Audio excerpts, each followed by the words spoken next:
Hi everybody, happy 4th of July. We're doing an update today. I know I've missed a couple of weeks, but as promised, the fireplace is done. So this is what we picked out for the stone for the fireplace. The electric fireplace is also in. That went in before and it was covered up by a cardboard box. If you notice, we have a lot of cardboard boxes.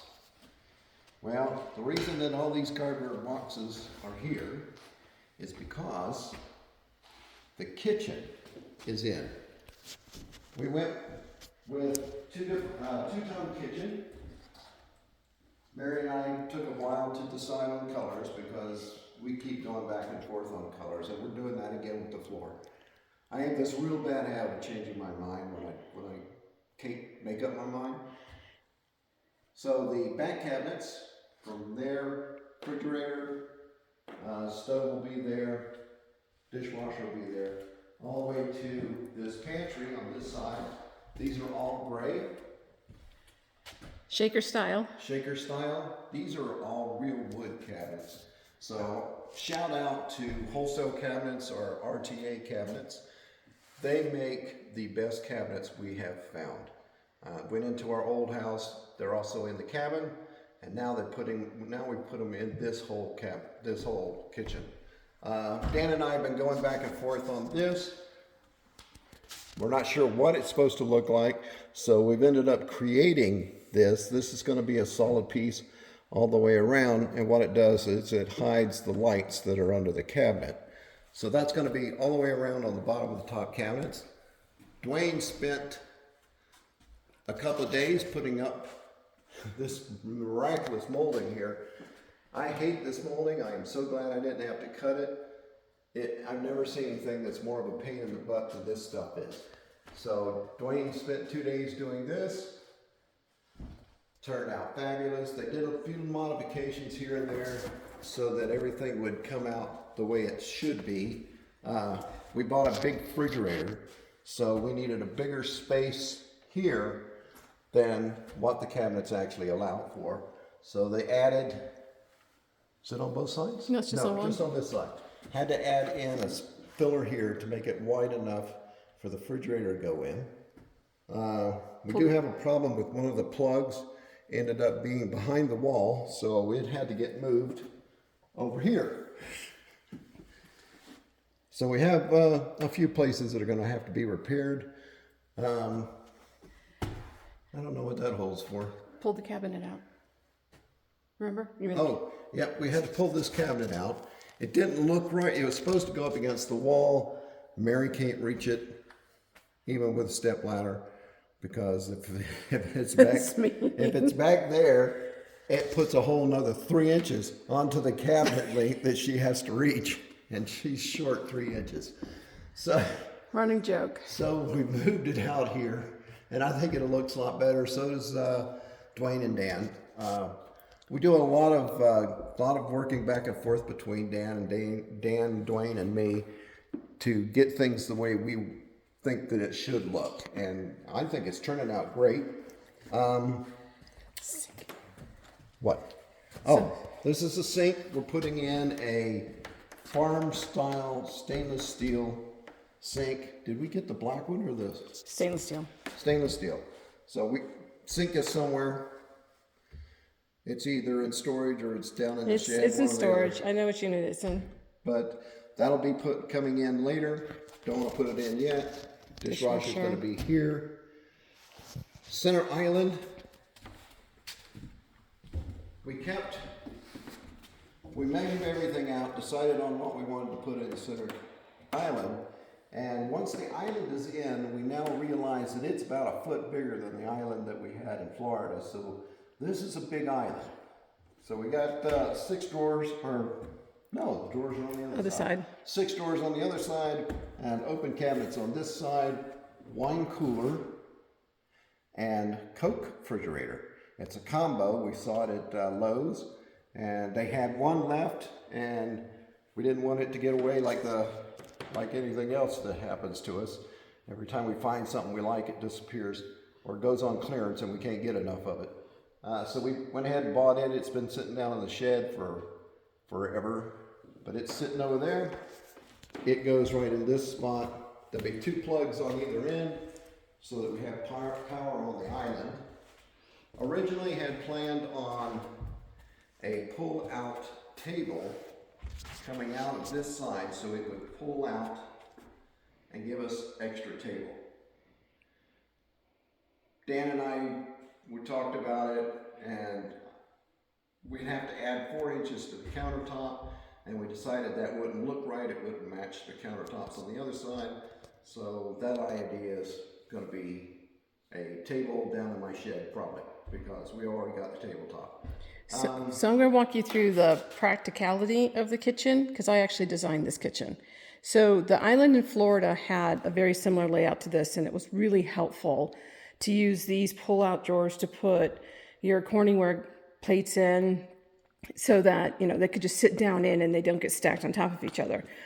The 3 things in a kitchen, though, that are a pain are all of your little boxes that have your aluminum foil and all that stuff in it. So one of these pull-outs will be that.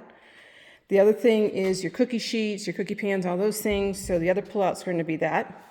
And then there's actually another pull-out over here that is going to be spices. So I may still rearrange which goes in which one, but essentially one is spices, one is cookie sheets, one is going to be wax paper, aluminum foil, etc.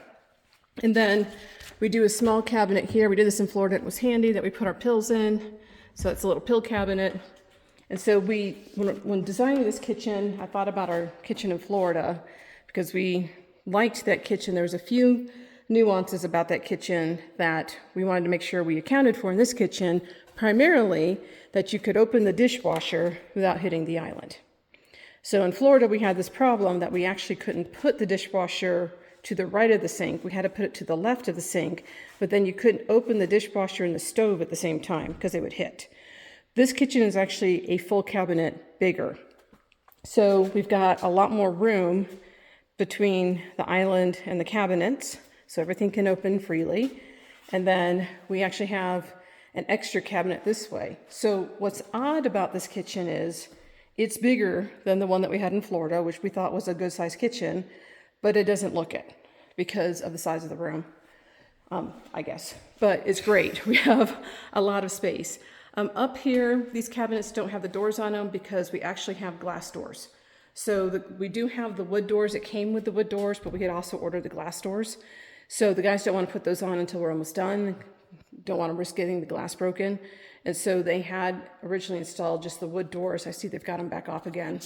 So those may just stay off, but there will be glass doors there and there. And then a future project for Mike and I may be to add another row of cabinets up there that are maybe more like 12, 15 inches tall instead of the 42 inches tall that those are, and have glass fronts in that, and that can display things like your nice vases and your nice bowls and things of that nature. So that is that. Now, the other thing that is happening is drywall. So as the guys have painted the house, and as the house has, and the drywall has settled, it's clear that the drywallers did not do a good job. So Dan and Dwayne and Tom went through the house. They highlighted and indicated all of the areas that need to be fixed. They called the drywallers and told them they have to come back out and fix them. So one of them is here in the ceiling. You probably can't see it on the camera, but you can actually see the tape in the ceiling. So they've got quite a bit of work to do on this tall ceiling to get it fixed. What I can figure, the only way I can figure what they did is been to use enough of the drywall mud underneath the tape. They probably dry taped it, which is cheating in drywall business, but they used the mud on the outside and just put the tape up. Now that's fine and dandy in a little house, but when you have a big giant ceiling, the tape starts coming loose from the ceiling and starts coming down, which is, if you look up in there, that's what's happening. You can actually see where the paper is now coming loose from the ceiling. A lot of that up in the upper 2 rooms. So that's going to get fixed. Dan's already had a conversation with them. It's the best thing about having Dan for a contractor. He's very, very particular, and he listens to what we want, and he has got some good ideas. And that's probably the best thing. He's been doing this for how many years? 40 plus 40 years. plus years. So he's built a lot of houses, and he has good ideas. And that's an important thing when you get a contractor, is get one that knows what they're doing.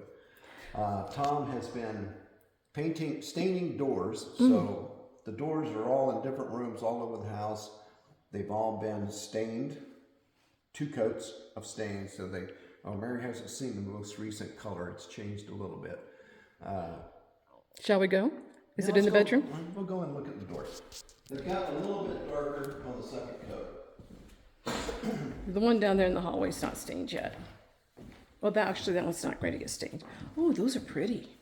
So this is our doors. This is the same stain that we used in the ceiling beam and the railing out on the outside porch.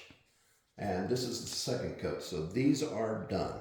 This is the color that they will stay.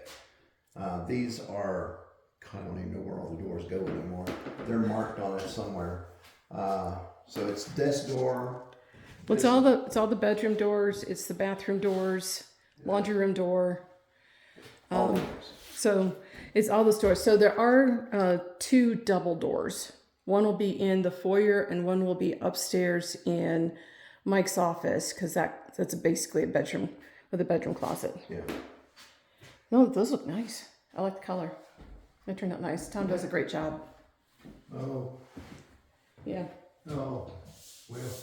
They got repainted anyways. We got repainted anyway. So they do, they have all the casing up and painted. So all the painting is basically a base coat. So even though it is the color of the paint, it is basically a base coat, because they've got to go back in. They've gone in and grouted all the corners. They've now painted the case molding, and throughout the house, there's just where they've touched the walls or hit the walls. And so no matter how much careful they are about putting plastic up, it's still going to get on the walls. A lot of the paint actually just reveals any imperfections in the walls that need to be, because when it's all white, you can't see anything. You can't tell where there's anything. But when you get paint on the wall, then you start noticing the imperfections, and you don't want to wait until after you're ready to move in the house and then go, oh, there's a seam that I couldn't see before. Yeah. So that's it's also something the drywallers will fix, because throughout the house, some of the rooms have a texture, some of the rooms don't.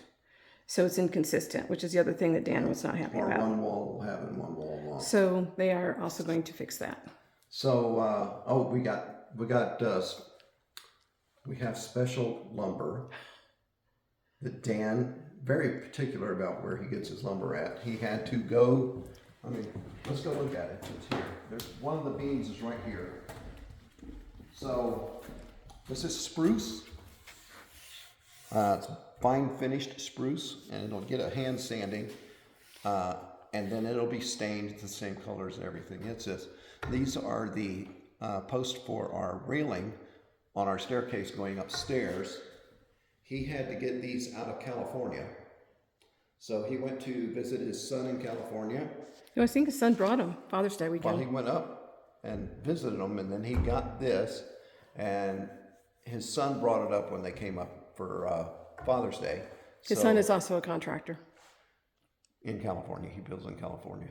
And the handrails are in those 2 packages there, and the rest of the posts are in those boxes over there. So and tile is going on the bathroom wall in the primary bathroom.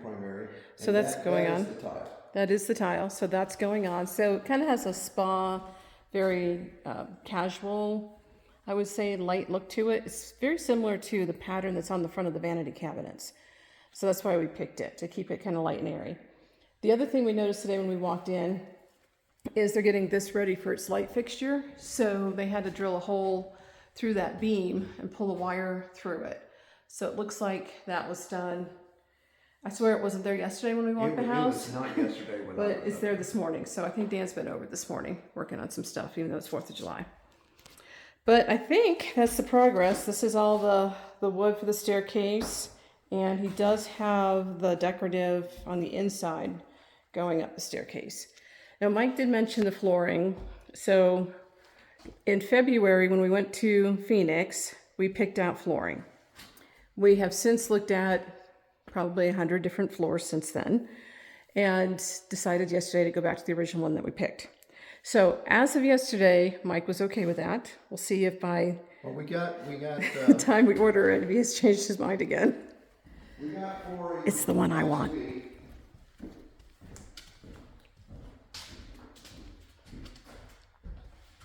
And they're really good about giving us samples of the flooring, so we can lay them down in different parts of the room, like well, that's one color, this is one, and we have this, different colors, different styles, and then So we're gonna actually like to do I like to do a test.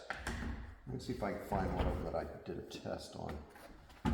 So if you don't know about Mike, he's a quality guy. So he decided to take his keys and see if he could actually scrape the laminate off the top of these. I took one of each style. It's this one. Is it this one? Yeah, see it right there. No, that didn't go all the way through. Did it go? Oh yeah. So I don't know if you can see it right here on this. So that is 10 scrapes with my little screwdriver on my keychain, and it went through the outside layer and into the bottom layer. So 10 scrapes, that's not much. Another piece over here, it discolored it, but it didn't go through. And you can see where I scraped it with my thing here. So the worry is, you're shoving furniture around on a floor. It's going to scrape it. You come in the back door with a stone in your heel of your shoe, it's going to scrape it. yes, That's what he was trying to do. And we have We have a lot of lots rocks. of stones and rocks. So when we talk to the guys, every time we go into a flooring store, we say we don't have kids, we don't have dogs, because that's typically how they think about the wear on a floor. If you got dogs with nails, they wear through a floor pretty quickly. Kids end up wearing through a floor pretty quickly. But we do want quality, because the reality is we are going to put rugs down, but there's going to be clear tracks that you walk through the house. And so if we're going to haul in any kind of rocks, if you're going to move furniture around, you're going to scrape the floor. So that is what we're working on now. So we're going to take these samples now from more of a color perspective and put them through different rooms. We just put them in this room to start, and we had them up against the fireplace. We had them up against the windows, but the cabinets weren't in when we did it last weekend. So, because they literally put the cabinets in almost one day. The guys were just moving through doing it. So we're going to try it through the house to see what colors we think work, but I think we'll probably end up with the ones that we originally picked down in ProSource down in Phoenix. We really like the color. It's kind of in between. Like some of these are very gray, some are very light brown, some of like the honey brown colors that you can get into, and then you can get into the dark one. Like one of them's called a whiskey barrel, so you can get into that level of dark. The one that we really like is called citrine, and it's kind of a median. It's in between, but it also has a lot of character to it. Like it looks more like natural wood. Yeah. So I think that's where we're going to end up. Yep. So that's where we are. That's where we are. We are kind of in a waiting list on what we're doing. I can't do anything now, but I can't help much. I mean, I come up and give them a hand every once in a while, just mostly hauling the garbage out. Spending most of my time down in the pit, still filling it in. Yeah, it was 10 foot deep when we started, so I've got my work cut out for me. That and fighting the rats that keep eating the wiring in my tractor. That was in the last video, just in case I finally got the wiring fixed. It took a little bit, but we are also close to getting the first chandelier finished. So the last glass bulb is in Holly, my one kiln. So we got a drill press last weekend at Harbor Freight, and I've got the diamond bits for it, and so I can practice drilling through glass with a drill press, because we need to be able to put holes in the bottom of them now to fit them onto the light fixtures. So that's going to be our next step. The great debate about the island lighting is still going on. We haven't figured that one out, but we've got everything out. So we're really down to finalizing the decision on the floor and figuring out how we're going to do a light over this island, because the island is 7 foot wide and it's 20 feet up to the light fixture. So we basically have come to the conclusion that we need a light that has a 12-foot chain on it. Standard, they come 10 feet, not 12 feet. So we're trying to figure that out. So that will be a future video, but that's the last, I think those are the last major decisions to be made, and it's just a matter of getting the house done. Dan, last I talked to him, was still thinking mid-August, about 6 weeks from now, but that was before the conversation about the drywallers. So the drywallers could slow that down. So we will see. I'm trying to take the last week of August, first week of September off to do the move, so I'm hoping that still works. But anyways, I think that's it for now. I hope everybody has a safe and fun 4th of July. We're going to go into Williams tonight to see the parade and the fireworks. So that's going to be our evening. I know there's a huge heat wave across a lot of the country, so if you're outside playing with your families, be safe, and we will talk to y'all later.